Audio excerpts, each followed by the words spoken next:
നമ്മൾ മലയാളികൾക്ക് എല്ലാവർക്കും ഇഷ്ടപ്പെട്ട ഒരു വിഭവമാണല്ലേ പൊറോട്ടയും ബീഫും. ഞാൻ ഇന്ന് ഉണ്ടാക്കാൻ പോകുന്നത് ബീഫ് റോസ്റ്റ് ആണ്.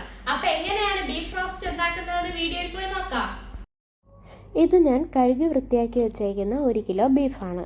കുക്കർ ചൂടായതിനു ശേഷം ആവശ്യത്തിന് വെളിച്ചെണ്ണ ഒഴിച്ചു കൊടുക്കുക. ഞാനിവിടെ സൺഫ്ലവർ ഓയിലാണ് എടുത്തേക്കുന്നത്. നിങ്ങളുടെ കയ്യിൽ ഏത് എണ്ണയാണോ ഉള്ളത് അതെടുത്താൽ മതിയാവും. എണ്ണ ചൂടായതിനു ശേഷം 1/4 ടീസ്പൂൺ ഉലുവ ഇട്ട് കൊടുക്കുക. ഉലുവയുടെ നിറമൊന്ന് ബ്രൗണിഷ് നിറമാവുമ്പോൾ 2 മീഡിയം സൈസിലെ സവാള ഇട്ട് കൊടുക്കുക. എന്നിട്ട് നല്ലതുപോലെ വഴറ്റിയെടുക്കുക. ഇതിൽ ഞാൻ ആദ്യമേ ഉപ്പിട്ടിട്ടില്ല. എണ്ണയിൽ കിടന്ന് വഴണ്ട് വരുന്നതാണ് ഇതിൻ്റെ ഒരു ടേസ്റ്റ്. സവാള ഇപ്പോൾ നല്ലതുപോലെ ഒന്ന് വഴണ്ട് വന്നിട്ടുണ്ട്. അപ്പോൾ ഇതിലേക്ക് നമുക്ക് കറിവേപ്പില ഇട്ട് കൊടുക്കാം. കറിവേപ്പില ഇട്ടതിന് ശേഷം അതുകൂടെ ജസ്റ്റ് ഒന്ന് വഴറ്റി ഇഞ്ചി, വെളുത്തുള്ളി, പച്ചമുളക് ഇട്ട് കൊടുക്കേണ്ടതാണ്. അപ്പോൾ ഇഞ്ചിയും വെളുത്തുള്ളിയും കൂടെ ഞാൻ നല്ലതുപോലെ ഒന്ന് അരച്ചെടുത്തിട്ടുണ്ട്. പച്ചമുളക് ജസ്റ്റ് ഒന്ന് ക്രഷ് ചെയ്തെടുത്തിട്ടേ ഉള്ളൂ. അതിനുശേഷം നമുക്ക് ഇതിലേക്ക് ഇറച്ചി തട്ടി കൊടുക്കാം. ഇറച്ചി തട്ടിയതിന് ശേഷം നല്ലപോലെ ഒന്ന് മിക്സ് ആകേണ്ടതാണ്. അപ്പോൾ ഇഞ്ചിയും വെളുത്തുള്ളിയും പച്ചമുളകൊക്കെ അതിലൊന്ന് നല്ല രീതിയിൽ ഒന്ന് മിക്സായി വരേണ്ടതാണ്. അതിനുശേഷം നമുക്കിതിലേക്ക് ഉപ്പ് ആവശ്യത്തിന് ഇട്ട് കൊടുക്കാം. അടുത്തത് 1/2 ടീസ്പൂൺ മഞ്ഞൾപ്പൊടി, 1 സ്പൂൺ മുളക് പൊടി, 1/2 സ്പൂൺ മല്ലിപ്പൊടി, 1/2 സ്പൂൺ പെരിഞ്ജീരകം, 1/4 ടീസ്പൂൺ കറി മസാല.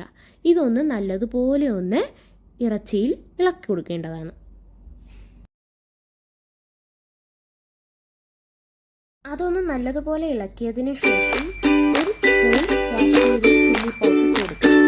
പിന്നെ 1 ടീസ്പൂൺ കുരുമുളക് പൊടി ഇട്ട് നല്ലതുപോലെ ഒന്ന് മിക്സ് ചെയ്യേണ്ടതാണ്.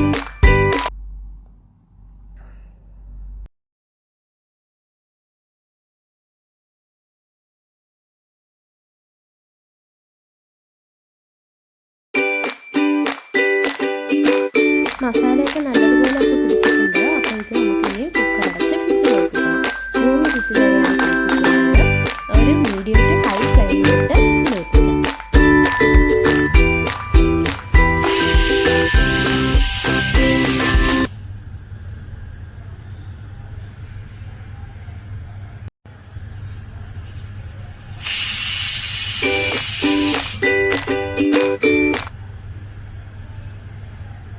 ഇതിലിപ്പോൾ 3 വിസിലും കേട്ടിട്ടുണ്ട്. അപ്പോൾ ഇതിൻ്റെ ആവി താഴെ മൊത്തം പോയതിന് ശേഷം നമുക്കിത് തുറന്ന് നോക്കാം. ഇതിൽ ഫിസിൽ ഫുള്ളും പോയിട്ടുണ്ട്. അപ്പോൾ നമുക്ക് ഇതൊന്ന് തുറന്ന് നോക്കാം. ഇതിലിപ്പോൾ ബീഫിൽ നിന്ന് വെള്ളം നല്ലപോലെ ഊറി വന്നിട്ടുണ്ട്.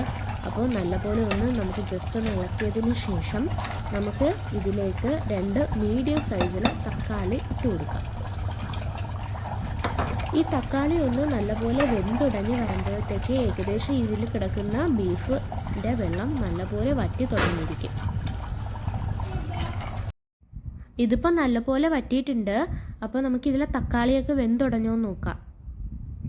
ഇത് ഞാൻ ഇളക്കി നോക്കിയിട്ട് നല്ലപോലെ തക്കാളിയൊക്കെ വെന്തുടഞ്ഞിട്ടുണ്ട്. അതുപോലെ ബീഫിൽ നിന്ന് ഊറി വന്ന വെള്ളവും നല്ലപോലെ വറ്റിയിട്ടുണ്ട്. അപ്പോൾ നമുക്കിത് ഇനി അടുത്തൊരു ഫ്രൈ പാനിലോട്ട് ഇടാം. ഞാൻ ഫ്രൈ പാനിൽ കുറച്ച് വെളിച്ചെണ്ണയും അതിലേക്ക് കറിവേപ്പിലയും കൂടി ഇട്ടിട്ടുണ്ട്. അതൊന്ന് വഴറ്റിയിട്ട് ഞാൻ ഈ കുക്കറിൽ നിന്ന് ബീഫിനെ മാത്രം കൂടി ഫ്രൈ പാനിലോട്ട് ഇടുകയാണ്.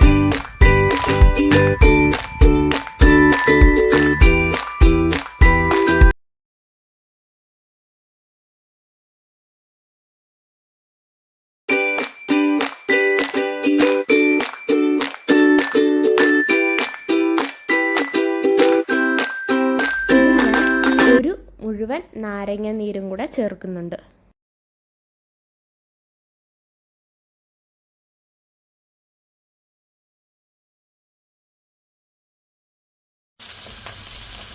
ഇതിപ്പോൾ നല്ലതുപോലെ ഫ്രൈ ആയി തുടങ്ങിയിട്ടുണ്ട്. അപ്പോൾ കുറച്ചും കൂടെ ഒരു 5 മിനിറ്റും കൂടെ കിടന്ന് ഒന്ന് ഫ്രൈ ആവട്ടെ. എൻ്റെ ടേസ്റ്റി ആയിട്ടുള്ള നാടൻ ബീഫ് റോസ്റ്റ് റെഡി ആയിട്ടുണ്ട്. അപ്പോൾ നിങ്ങളെല്ലാവരും ട്രൈ ചെയ്ത് നോക്കിയിട്ട് കമൻറ്റ് ചെയ്യുക, സബ്സ്ക്രൈബ് ചെയ്യുക, ലൈക്ക് ചെയ്യുക.